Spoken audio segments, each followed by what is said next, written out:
Iki kiganiro cyitwa isi y'ubumenyi. Iyi ni radio Hit FM muteze amatwi. Banje kubifuza umunsi mwiza kuri mwe muneza amatwi.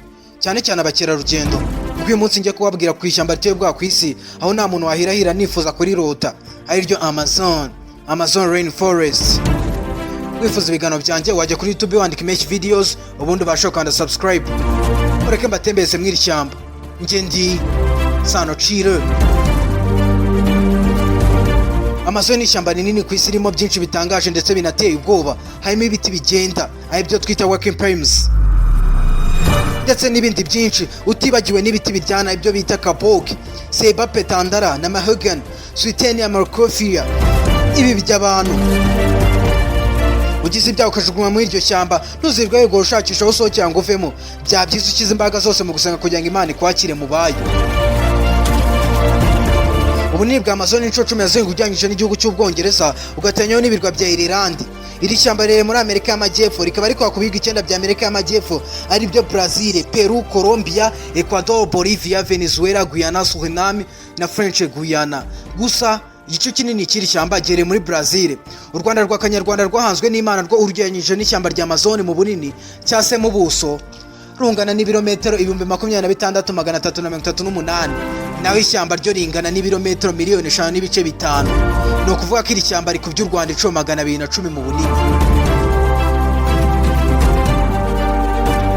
Amazon ni ishyamba ryuzuye ibiti by'inzitane ku buryo byugarijwe n'umwijima, ku buryo hagati mu ishyamba hahora nijoro. Abashakashatsi bemeje ko 1% by'umuri rw'izuba ariko rubasha gucengera mu biti by'iryo shyamba. Kubera ubunini n'ubwinshi bw'iryo biti, bigora ibitonyanga by'imvura gutaka kugira ngo bigere hasi ku butaka, kuko bifata iminota irenga 10 kugira ngo imvura icengere mu biti isakare hasi ku butaka bw'iryo shyamba. Harimo inyamaswa nyinshi zitangaje nk'umuserebanya abashakashatsi bita Jesus lizard. Ukaba ufite ubushobozi bwo kugendera hejuru y'amazi, ushobora guhagarara ku maguru abiri nk'umuntu, ubundi ukambukiranya imigezi yose uvuduka cyane hejuru y'amazi, ibintu bidakorwa n'ikindi kiremwa hano ku isi. Uwarota inzoka ntiyarota anakonda. Niba wanabiteganyaga nakubwira ngo usubize amerwe mu isaho. Mw'iri shyamba zibayo, akaba ari inzoka nini cyane ku isi kandi zitinyitse. Nta umara zigira ariko zitinyitse kubera imbaraga n'ubunini bwazo. Anakonda niyo nzoka ipima ibiro byinshi ku isi, kuko iyo ikuze ishobora gupima ibiro bisaga 250, ikajya n'uburebure bwa metero 10. Yikunda kurya ingurube z'ishyamba n'izindi nyamaswa, ubwo nawe urabyumva. Muhuye yahita ikubitsa mu gifu. Yiri ikintu gahaga imara ukwezi kose nta kindi kintu irya, kuko ifite uburyo ibika mu nda. Bamwe tujya kubikuza kuri banki turasabwa kutayobera kuri Anakonda tujya kubikuza, kuko ushobora kujyayo aho kukubikuriza ikakubika. Wegeze mu rwasaya rwayo, dore yuko ari nayo nzoka nini inapima ibiro biruta iby'izindi nyamaswa zitari nke ku isi. Iyo wageze mu rwasaya rwayo nta kindi kiba gisigaye usibye kurota bari kukubika, kuko ari nazo nzozi za nyuma uba ufite. Ni zimwe mu nzoka ziboneza urubyaro, kuko zimyanya mu kwezi kwa 5 n'ukwa 6 zikabika amagi mu nda. Havuka nyuma y'amezi 6, ikayibyara hagati y'abana 30 cyangwa 40. Gusa hari amoko atandukanye ya Anaconda. Hari izitwa Green Anaconda, aho ziba zifite ibara risa icyatsi, zo zibyara hagati y'abana 20 cyangwa 40. Gusa hari igihe barenze ikabyara bari hagati ya 80 cyangwa 100. Ni nk'isoko ry'inyagasambu ririmo abantu. Hari n'izitwa Yellow Anaconda, ariko zo usanga ari n'ujyanyije na Green Anaconda, zo zibyara bangana n'10 cyangwa 30.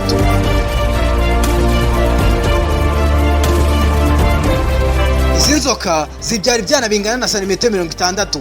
Anaconda ni inzoka ibasha kubona neza iyo hari umwijima.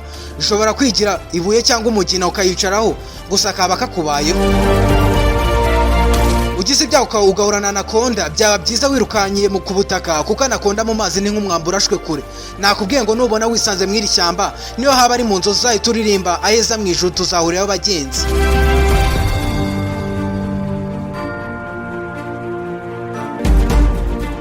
Mw'iri shyamba harimo intozi zitangaje.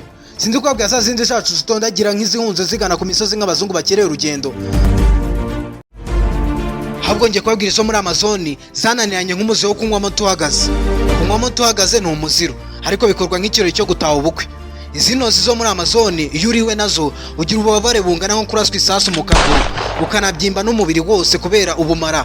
Hakaba hanabonekamo ubwatsi bumeze nk'urufunzo buzwi nka Victoria Amazonica.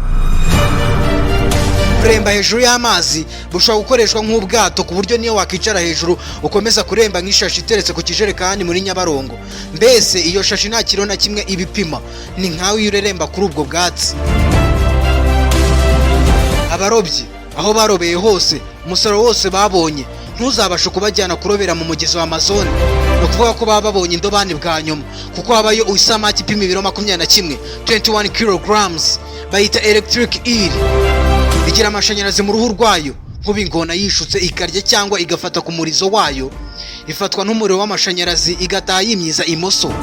Isamaki ifite amashanyarazi ya volt 300 cyangwa 350. Hakaba hanatembamo umugezi munini ku isi witwa River Amazon, ni uwa kabiri mu bunini ku isi ukuyeho uruzi rwa Nile. Ufite ubunini bw'ibirometero 3400 6400 kilometers. Harimo umugezi userura ku buryo iyo unyuze iruhande rwawo utangira kubira ibyuya. Ufite amazi ahora aserura nkayo kwari ku bugari. Abashyushye kuri dogere 90 y'ibikeri, inzoka n'utundi tunyamaswa tuyanyuze heho. Akenshi usanga tureremba hejuru twapfuye. Harimo ibiti bigenda ibyo twita walking palms. Ntago bigenda nk'abantu, ahubwo bigenda igihe kirekire ku buryo igiti iyo gishaka urumuri rw'izuba gishobora nko kuva nko muri metero imwe kikajya kurubonera nko muri metero 20. Harimo ibimera birya utunyamaswa ibyo bita sunday plant cyangwa se carnivorous plant. Harimo n'ibiti birya abantu ku buryo ucyegereye kibumbura nk'icyayura kigahita kikugwa miswi. Umwe mu bagabo nyina ari kumwe mu biganje isi barenga miliyoni yabo niwe watomboye agwa ku mahirwe y'imboneka ndoto gusa. Yoga umugezi wose wo muri Amazon. Uwo mwozi w'umunya-Slovenia Martin Steleri mu 2007 yacaga ego yidumbaguza umugezi wose wo muri Amazon iminsi 36, ariko ashirwa urangije wose abizi neza ko harimo ibiremwa bidasanzwe kandi abizi ko yanasiga ubuzima. Muri iyo minsi 36 yogagana imbere amanywa nijoro, aca kugayego katarahirwa n'undi muntu, isi yose mukora ingofero. Yanose n'indi migezi itandukanye harimo witwa Yangtze na Mississippi. Muri Amazon haberamo udutendo twinshi, ugiye kuturondora twose wawe umeze nk'ugiye kubumbura alubumu y'amafoto ya Rihanna yose. Wayareba bukira bukanaki aho uruhi ukarekera. Ndagushimiye ngende Isano Cire, kwifuriza kugira ibihe byiza, kandi ikindi wanyicira kuri YouTube channel yanjye ukandika image videos ubundi ubashe gukanda subscribe. Ndakwifuriza umunsi mwiza utovangiye n'ibisindisha bisibyo bashakashaka ubumenyi buzagarura mu bihe bizaza. Ndagushimiye ngende Isano Cire.